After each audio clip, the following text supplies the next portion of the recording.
Warner Brothers cartoons were great when they were made, and they're great now. These films are masterpieces of American cinema. They're incredibly stylish and witty. The wit is razor sharp on these cartoons. Hey, you got a nickel? Hello, operator, operator! They were made for adult audiences, to be shown in theaters along with adult feature films.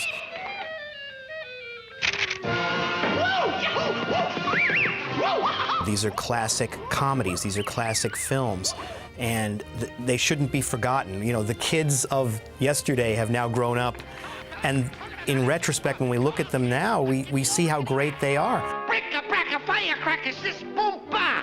Bugs Bunny, rah, rah, rah! Bricka-bracka. From the moment DVD started, it was an initiative within Warner Brothers to bring the Looney Tunes to DVD. I think these shorts are key to Warner Brothers' identity. You think of Warner Brothers, you think of Bugs Bunny, you think of the animated characters, and they're so much a form of our identity as a studio that they deserve first-rate treatment. Tonight, what heights will hit? On with the show, this is it. One of the interesting things that comes up in discussion of film preservation is, well, what do you preserve? The answer is you preserve everything. There's a complex meter that we use at the Warner Brothers studio. We screen each one of the cartoons and we decide which ones makes us laugh the most. The meter records that laughter, and then we oh, we don't really have that? I thought we did. I like him. He's silly. The clarity of DVD provides us an ability to see these films in a way with such crisp picture and sound that was not possible except maybe when they were originally released, and maybe they weren't even that clear when they were first released because of the advance of technology. Our premise is always to go back to the original material. That's the most important thing you can do. All of our restoration starts with a comprehensive search for film elements throughout the world. When you've got over 1,000 Looney Tunes, it's an enormous process. Now, you lop-eared polecat, try and get out of this one! Warner Brothers decided in the late 1940s that they would abet their release schedule of cartoons by re-releasing older cartoons that were more than 7 years old. They did so under what they called the Blue Ribbon series to distinguish them from the new cartoons. And Jack Warner decided that they could save a little money by shortening the amount of footage in the cartoons by cutting out the original title sequences and putting in a single card. Rick here did quite a lot of work trying to find the original openings of the cartoons. Quite a number of them, the openings were changed for reissue, and the credits for the directors and the animators deleted. Those are obviously very integral elements in the cartoons, and all of us who work on that material want very much for the people who created this fantastic material to be credited for it. I'm giving you 1 second to draw a gun. How's that, Chunky? These changes were made right into the original negatives. Buffering buckasass. Not thinking that there was any reason to save it, and not realizing that there'd be people like Jerry and myself and dozens of others who would be outraged that the cartoons were tampered with. What happened? These films were created before color negative existed. A lot of people don't understand that there's a great company called Technicolor that developed a process where, using black and white film, they would record the values of red, green, and blue on 3 separate strips of film, and then take those values of gray and create a color print for the screen. One of the really exciting things about this mastering program that we're on right now is the use of the new digital registration process. That's where we're really making a lot of progress now, where we can access an original camera negative in its separate black and white records, and we can scan them in at full film resolution, so you don't have the generation loss of printing down subsequent generations or combining them together in a photochemical process. You literally are seeing the original camera negative digitally combined. Over time, you'll have these yellow, cyan and magenta, or red, green, blue records that overlay, but with age, they get deformed. So one side is in registration, but the other side isn't.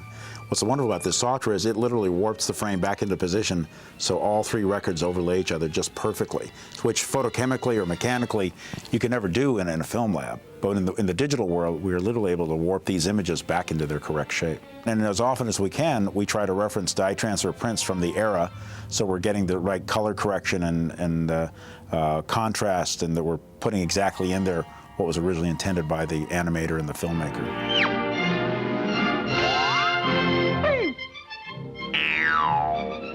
Here we are in the color correction session.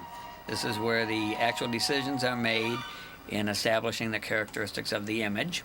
And we do have a lot of latitude in that regard. So here we might say, well, Bugs is starting to look a little bit red, Mike. So let's try to pull Bugs a little bit cooler towards a little bit more of a gray. And you get to the interesting question of Bugs' ears. Can we isolate his ears, Mike, and then just show that you do have the latitude? You can actually isolate a very specific part of the frame and manipulate the color just within that window.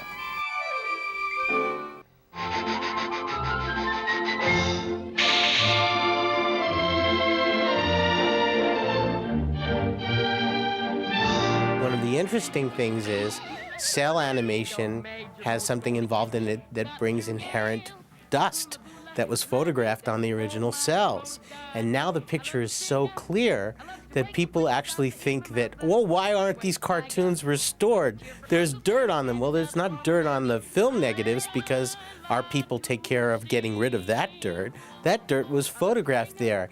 And we don't want to go in with a computer and mess with what was originally photographed. When we restore and preserve, we restore, we don't alter. Quit looking over my shoulder! It bothers me! And I know I'm speaking for millions and millions of people of our generation that grew up watching these films in faded red prints with lines and scratches and splices and sometimes gags cut out for whatever reason.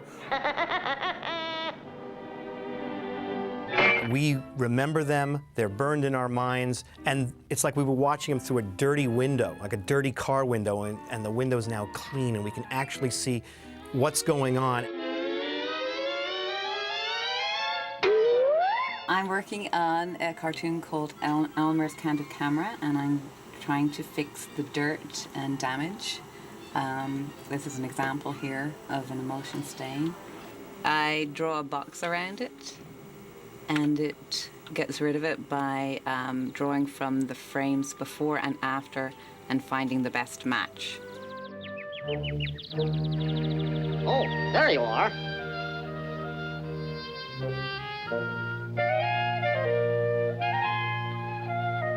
Say, you wouldn't consider taking a picture of a rabbit, would you? Not only do we restore the picture, but we restore the sound in terms of getting rid of pops and clicks and cleaning up the sound so that DVD gives you this embracing, bold, deep, rich soundtrack that we didn't experience watching these cartoons on television in the 60s.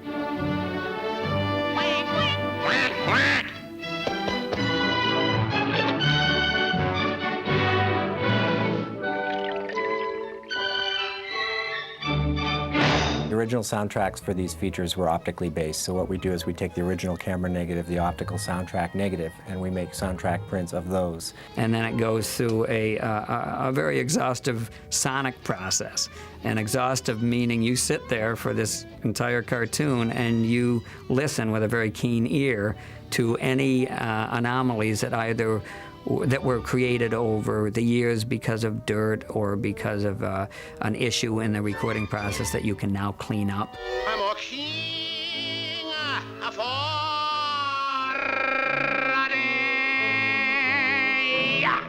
You're putting all this effort into something that you know is absolutely worth the effort. There's no like wondering, gee, will there be an audience for this when you're done? No, there's already an audience waiting to see this newly realized version of these classic cartoons. People are now gathering people together in their homes to watch them on DVD. That is the goal, eventually, to bring all the cartoons from the beginning to the end to everyone. And It's just a matter of the time, the patience, the effort, and the energy.